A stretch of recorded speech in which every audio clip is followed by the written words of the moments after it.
오늘부터 갈라디아서 시리즈 이제 3장을 시작합니다. 바울은 1장과 2장을 통해서 율법주의 때가 그대로 남아있는 유대인 기독교 지도자들의 잘못을 밝히기 위해 썼습니다. 그래서 바울 자신이 얻은 사도적 권위가 온전한 것임을 주장했고 밝혔고, 이 사실은 예루살렘 교회 사도들도 인정했습니다. 결국 바울 자신을 음해하고 있는 율법주의 기독교인들의 주장이 틀렸다라는 것을 증명한 것입니다. 그러면서 바울은 시종일관 이 할례와 율법 준수가 구원에 영향을 미치지 않는다라는 것을 강조해 나갑니다. 이렇게 이제 주장을 하는 거죠. 우리는 율법에 대해 우리는 다 죽은 자다. 이제 우리는 율법에 종속되어 종노릇하는 그런 존재가 아니라 하나님의 아가페 사랑 안에 다시 산 자가 되었다. 이제 율법에서 자유하고 율법에 매이지 않는 하나님 아가피, 하나님 사랑 안에 거하며 그 사랑 안에서 감복했다면 하나님 앞에서 더욱 겸손함으로, 더욱 윤리적으로, 더 도덕적으로 살자. 이렇게 바울 사도가 강조하고 주장을 한 것입니다.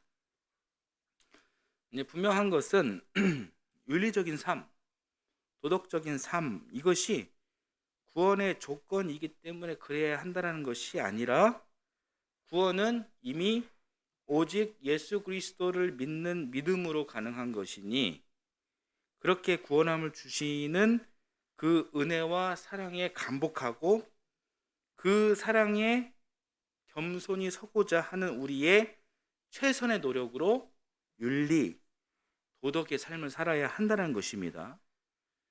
여러분, 이 부분 중요합니다. 이 부분 이해가 되시죠? 구분이 되시죠? 자, 구분이 안 되면 오늘날 이 신천지 여호와의 증인 같은 이단에 빠지기가 쉬운 거예요. 그들은 도덕, 윤리, 준수 같은 인간의 노력의 영역을 이 구원과 연결하기 때문이에요.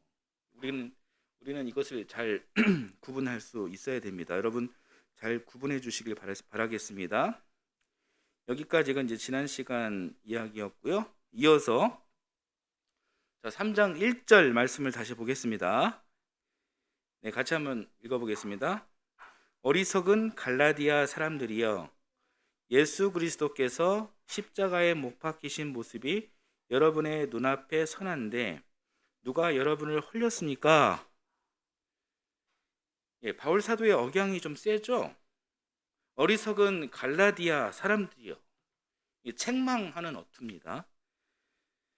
바울은 초대교회 그 교인들을 이렇게 호칭할 때 보통 형제 자매 여러분 이렇게 부릅니다.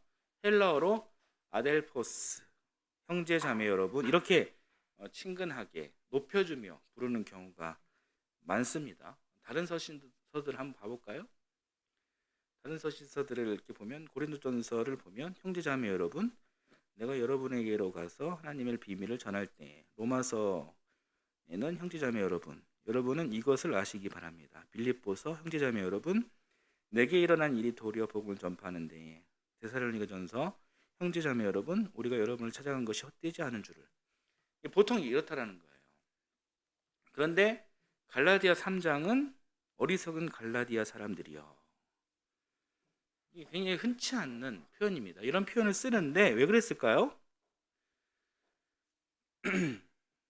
바울이 갈라디아 성도들을 형제 자매로 보지 않는다는 이야기는 아니에요. 갈라디아 3장 15절에 가면은 갈라디아 교회 성도들에게 역시 형제 자매 아델포스 이렇게 호칭합니다.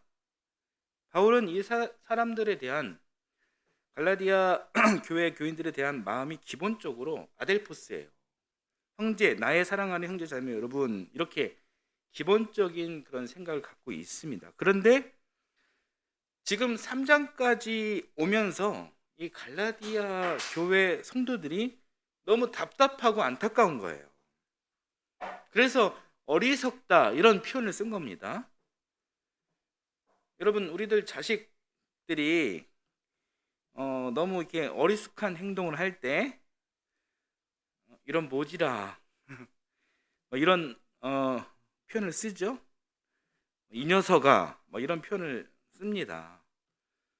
뭐 이렇게 표현을 쓰는데 뭐 사랑하지 않아서 그런 표현을 쓰는 게 아니잖아요. 기본적으로 사랑하는 마음이지만 안타까운 나머지 그런 표현이 나오는 것입니다. 그런 것처럼 3장 1절도 같은 맥락이라고 여러분 생각하시면 되겠습니다.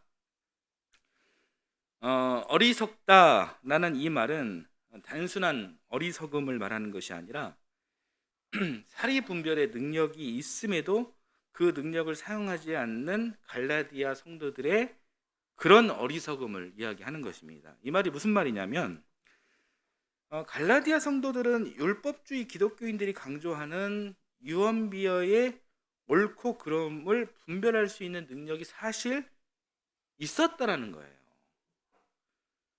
갈라디아 교회 사람들은 이미 바울에게 복음에 대해서 정확하게 들은 바가 있습니다.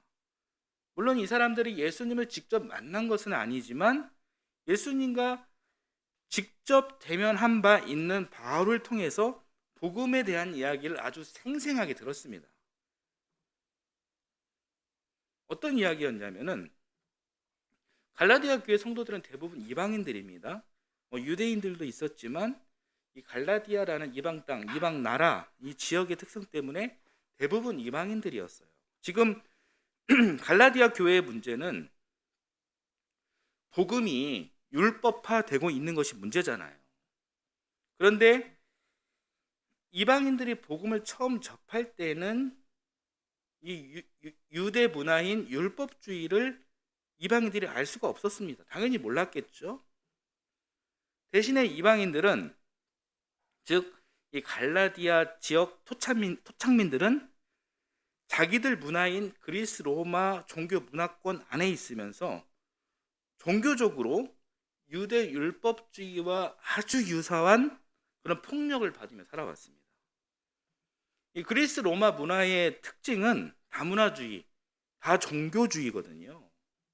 수많은 전통적 잡신들이 뒤섞여 있는 이방인들에게 이 종교적인 억압은 유대인보다 더하면 더했지 덜하진 않았을 것입니다. 주술이 지역별로 토착화되면서 사람의 운명을 점치고 판단하고 정죄하는 종교적 폭력이 유대인들 율법주의와 크게 다르지 않았다는 거예요. 우리가 익히 알고 있는 그리스 로마 신화의 영적 제국신들만 봐도 알 수가 있습니다. 제우스, 헤르메스, 헤라, 프로메타우스, 디오니소스, 헤라클레스, 아레스, 아테나, 나이키 등 정말 많은 신들이 있죠. 이 신 누가 만들었습니까? 힘없는 사람들이 만들었습니까? 아니에요. 정치 권력자들이 만들어냈습니다. 그래서 이 신들은 기본적으로 권력자들을 옹호하는 신입니다. 때문에 이 종교의 체제는 반드시 권력 앞에 무릎을 꿇어야 하고 힘없는 자로 태어난 자신의 운명을 탓하고 자기를 낳아준 부모를 탓하고 조상을 탓해야 했습니다. 이 불평등한 그런 운명을 무조건 받아들여야 했습니다. 그렇게 강요했습니다. 이것이 그리스 로마 시대 종교 체제였다라는 것이죠. 그런 이들에게 바울 사도로부터 예수 그리스도의 사랑, 이 복음이 전파된 거예요. 어느 누구도 차별받을 수 없는 유대인이든 이방인이든 돈 있는 자든 없는 자든 지배자든 피지배자든 남자든 여자든 하나님 안에서 모두가 평등한 존재임으로 선언받고 율법과 권력 체제를 옹호하는 모든 불평등한 이념 체제를 예수 그리스도께서 십자가에 매달아 사망을 선언했다고 하니까 이 억압받고 눌린 사람들의 이 소식이 얼마나 기쁜 그런 소식이 되었겠습니까? 뿐만 아니라 이 예수 그리스도는 사람이 아니라 부활하신, 다시 사신, 영원히 죽지 아니하시는 하나님이라고까지 하니까 이방인 갈라디아 사람들에게는 말로 형용할 수 없는 큰 은혜였고 이것이 참된 복음이었던 것이죠. 모두가 바울로부터 그 복음을 전해 듣고 예수님의 그 사랑을 체험했습니다. 성령의 그 은혜를 체험했습니다. 분명하게 그 자리에서 복음을 아멘으로 받아들였습니다. 그렇게 갈라디아 사람들은 그렇게 크리스찬이 된 거예요. 이 과정은 팩트입니다. 이 팩트에 대해서 본인들이 아주 잘 알아요. 그런데 이렇게 변화된 지 얼마 되지도 않았어요. 복음을 수용하겠다 이렇게 사인하고 잉크가 아직 마르지도 않았어요. 그런데 얼마나 시간이 지났다고 갈라디아 교회 성도들은 율법주의 때가 그대로 묻어있는 남아있는 기독교 유대인들의 유언비어에 그렇게 홀라당 그렇게 빠져 버리냐 빠지면서 바울이 전하고 본인들이 아멘으로 응답한 이 참된 복음을 의심하고 거짓된 가르침에 이렇게 마음을 빼앗겨 버린 것입니다. 그 상황을 두고 바울은 1절에서 어리석다 이런 표현을 한 것입니다. 여러분 바울의 심정이 이해가 되시죠? 어리석다 이 말은 참뜻은 갈라디아 교인들을 비난하고자 하는 것이 아니라 정말 슬프고 안타까운 그런 마음이 표현된 것입니다. 3장 1절 다시 한번 읽어볼까요? 같이 한번 읽어보겠습니다. 어리석은 갈라디아 사람들이여, 예수 그리스도께서 십자가에 못 박히신 모습이 여러분의 눈앞에 선한데 누가 여러분을 홀렸습니까? 이어지는 내용을 보면 예수 그리스도께서 십자가에 못 박히신 모습이 여러분의 눈앞에 선한데 누가 여러분을 홀렸습니까?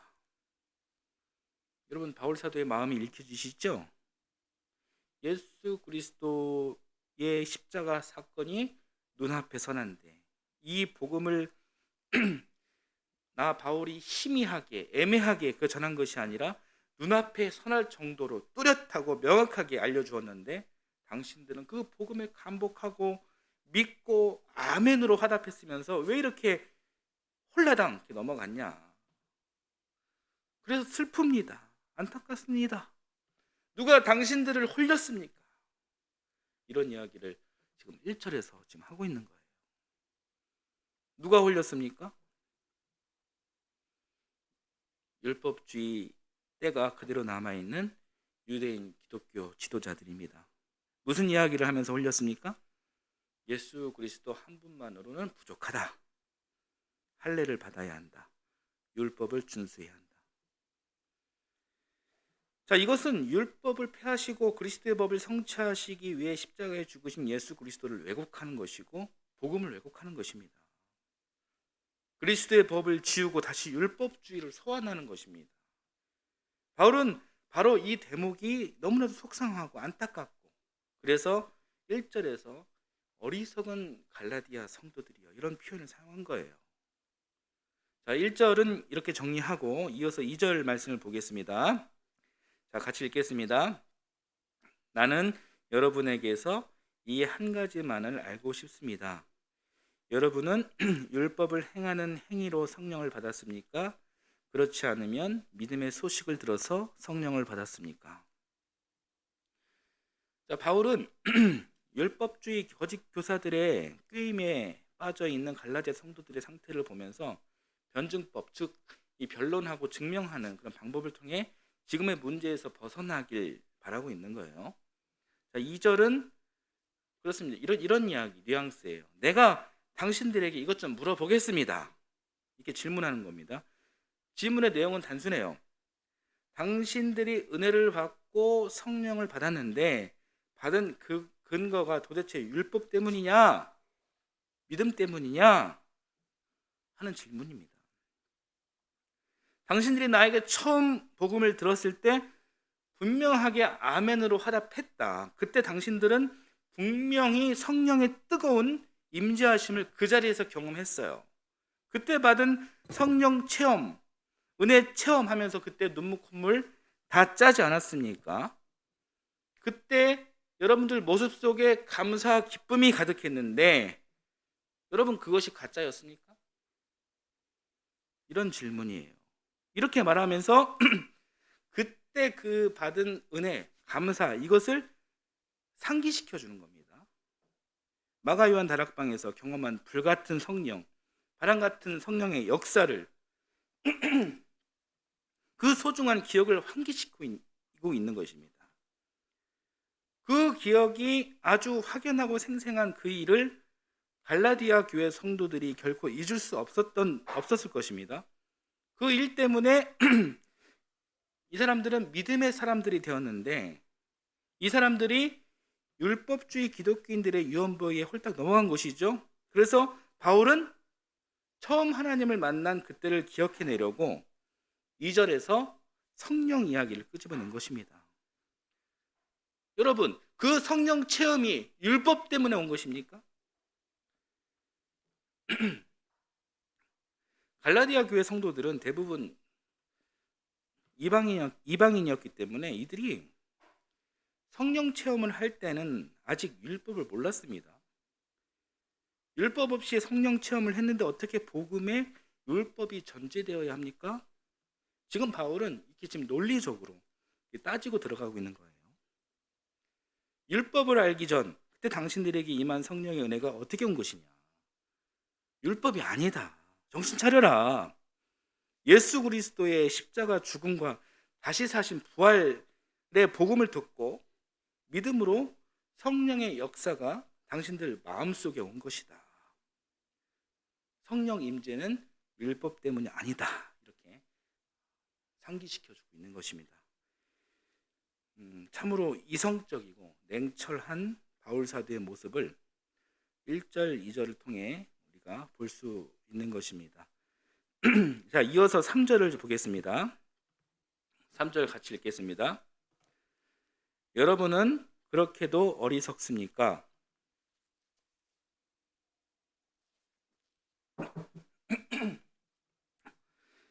자, 성령으로 시작하였다가 육체로 끝마치려느냐, 이런 이야기인데요.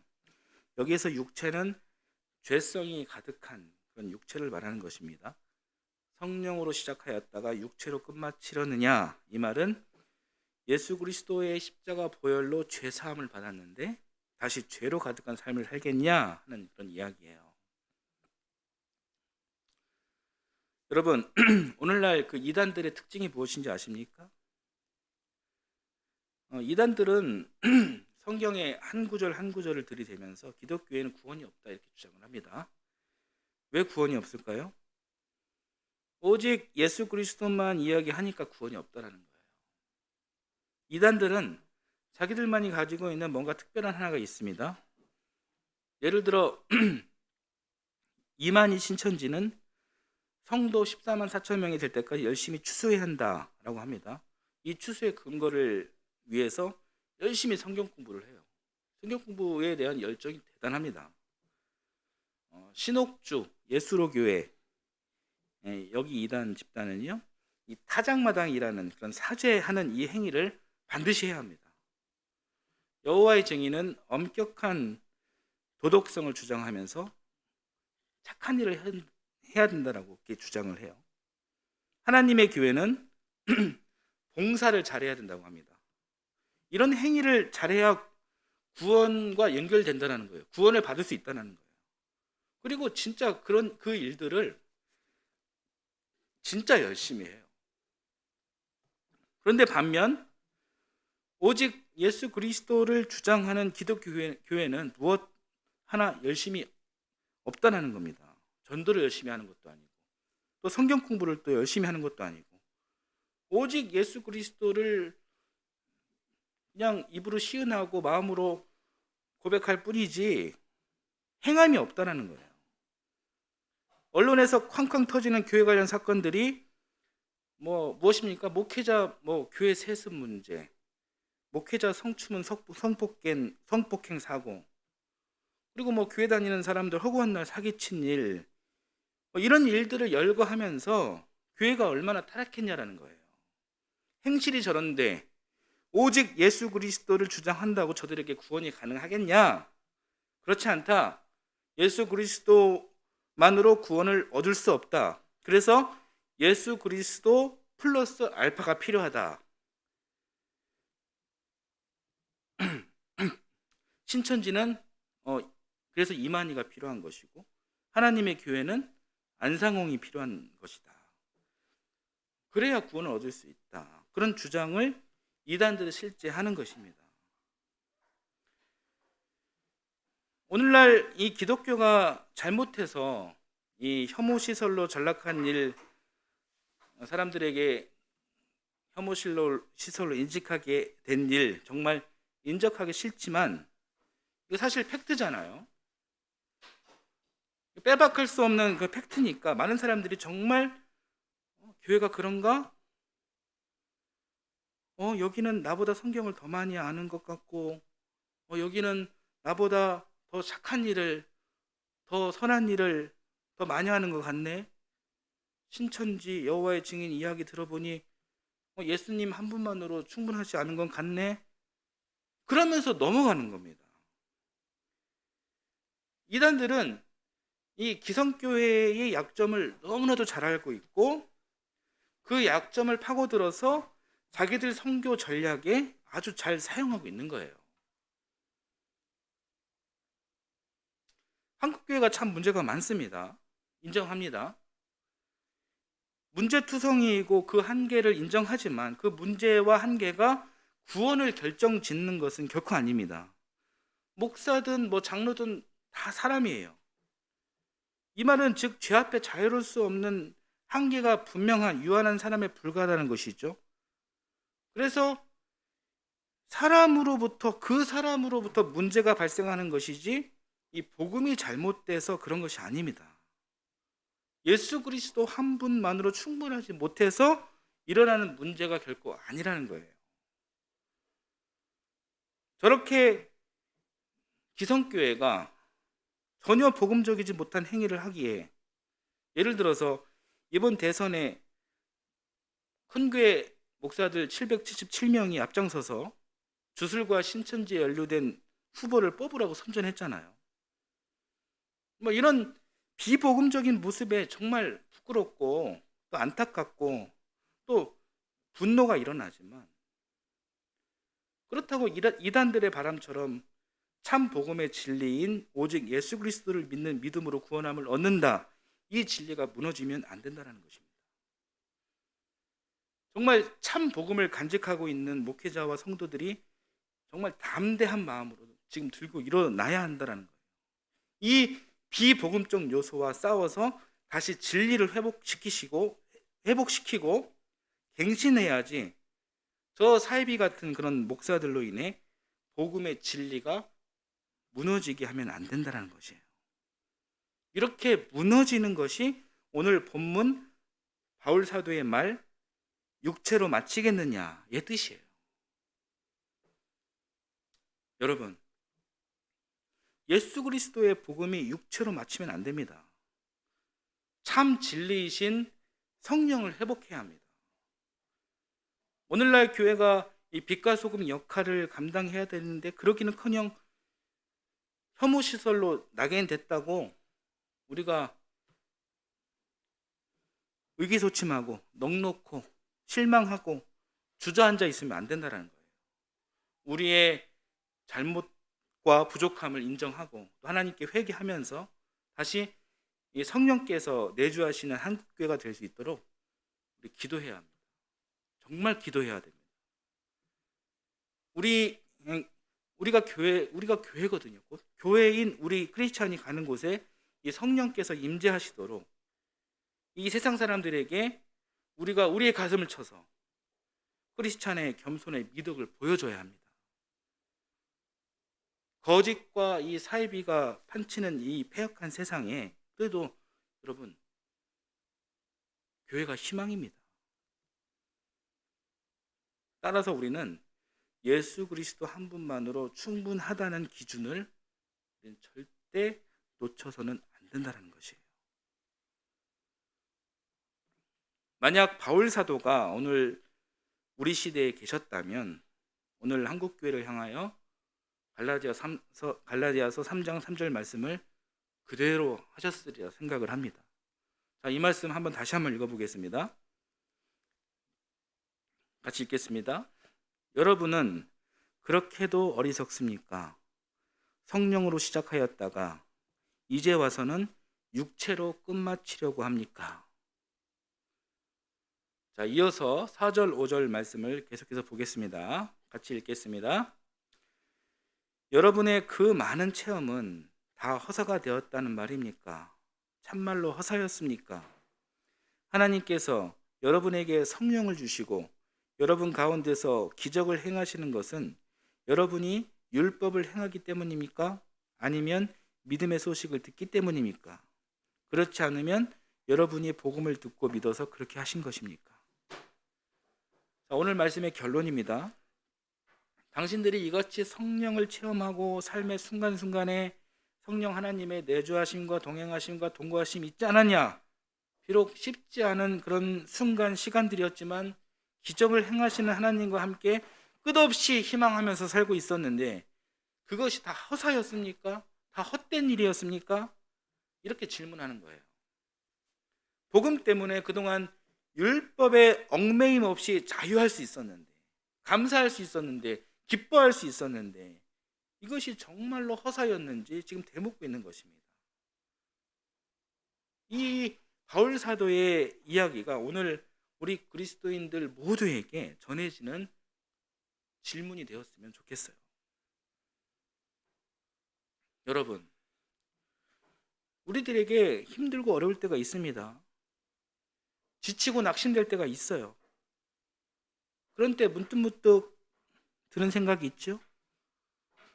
주님이 정말 나를 사랑하시는 거 맞나? 그런 생각이 들 수 있습니다. 그러나 그때 나를 은혜로 불러주신 감격의 때를 여러분 기억해 보십시오. 오늘까지 사는 일, 참 힘든 일이었지만 그래도 지금까지 인도해 주시고 또 이기는 삶을 주신 분은 우리 하나님이십니다. 이 하나님 은혜를 힘든 순간순간마다 다시금 기억해내시길 바라겠습니다. 사진을 좀 보여주시겠습니까? 여러분 사진을 한번 봐주십시오.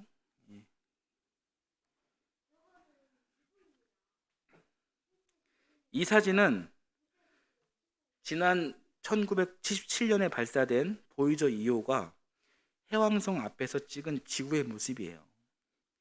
이 사진의 제목은 창백한 푸른 점입니다. 저 점이 창백한 푸른 점의 주인공 지구입니다. 저 점에 우리가 살고 있습니다. 우주는 정말 광활하죠.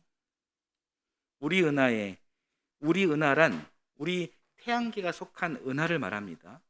우리 은하에 태양과 같은 별이 무려 4천억 개가 있습니다. 지구가 있는 태양계는 우리 은하 4천억 개 중 하나에 불과합니다.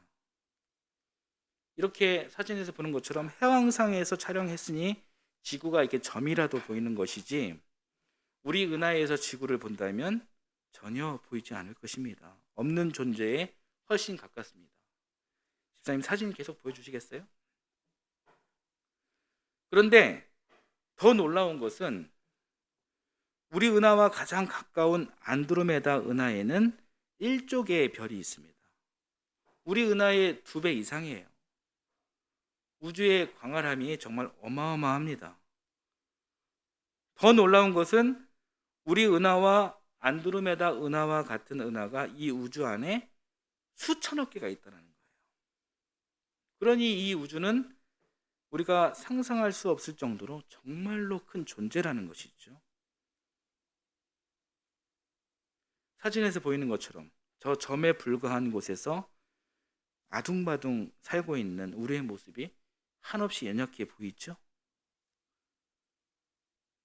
그런데 비록 우리는 작지만 이 우주를 창조하시고 운행하시는 하나님께서 정말 작디 작고 소박한 내 삶 한가운데 계신다라는 사실이 얼마나 감사하고 은혜로운가요?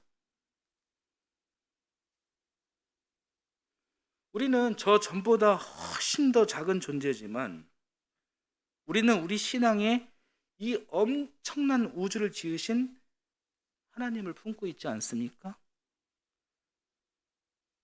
광활한 우주의 창조자 하나님께서 지구에 오셔서 우리 같은 사람이 되셔서 우리 안에 들어오셔서 우리를 사랑하시되 끝까지 사랑해 주셨습니다. 우리는 이 하나님으로부터 선택받고 은혜를 받은 자들입니다. 그러니 영적인 존재인 우리는 사실 얼마나 크고 위대한 존재인지 모릅니다. 하나님 덕분에 말입니다. 이제 화면 저를 비춰주셔도 괜찮습니다.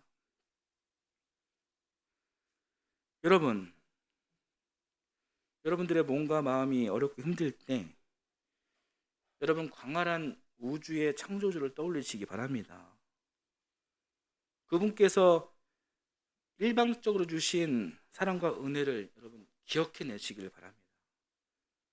여러분 삶의 자리에서 임하신 성령님의 도우심과 인도하심을 여러분 기억해내시길 바랍니다. 그랬을 때 그 체험, 그 은혜가 당신들에게 허사였습니까? 바울 사도가 이 질문을 지금 오늘 우리에게 지금 하는 거예요. 당장 힘든 무엇 때문에, 물질 때문에 하나님을 떠날 수 있겠습니까? 원망하며 떠날 수 있겠습니까? 그러면 안 됨을 역설적으로 지금 질문한 것입니다. 사랑하는 성도 여러분, 우리를 끊임없이 유혹하는 율법적 가치를 하루빨리 벗어 던지시기 바랍니다. 그리고 고백하시기 바랍니다. 나에게는 예수님 한 분만으로 충분합니다.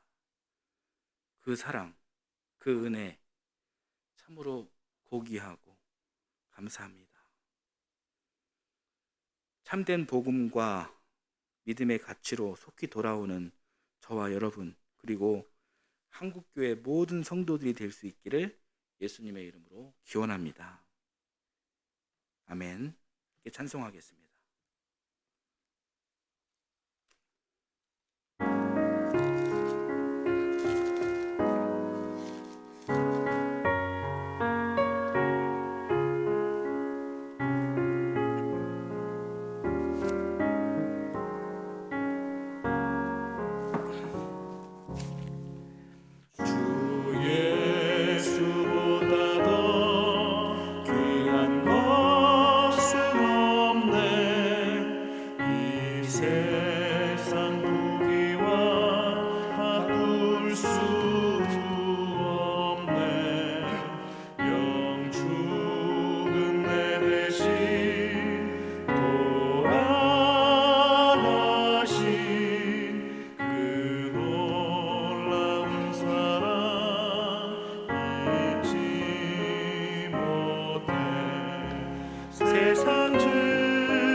사랑의 하나님, 주 예수보다 더 귀한 것은 없습니다. 예수님 한 분만으로 충분합니다. 이 고백이 우리 삶의 은혜로 가득하게 하옵소서. 이 시간 주님 은혜 감사드리며 귀한 예물을 드립니다. 특별히 오늘 전쟁으로 고통 중에 있는 우크라이나 국민 이웃들을 돕는 헌금과 동해안 대형 산불로 고통받는 이웃들을 돕는 헌금으로 함께 드립니다. 주님의 창조 세계에 역행하는 러시아 당국의 오만을 꾸짖어 주시고 어려움에 처한 우크라이나 국민들을 불쌍히 여기시어 이들을 위로해 주옵소서.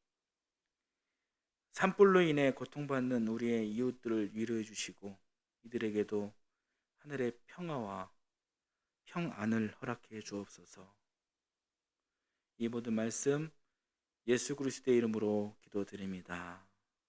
아멘.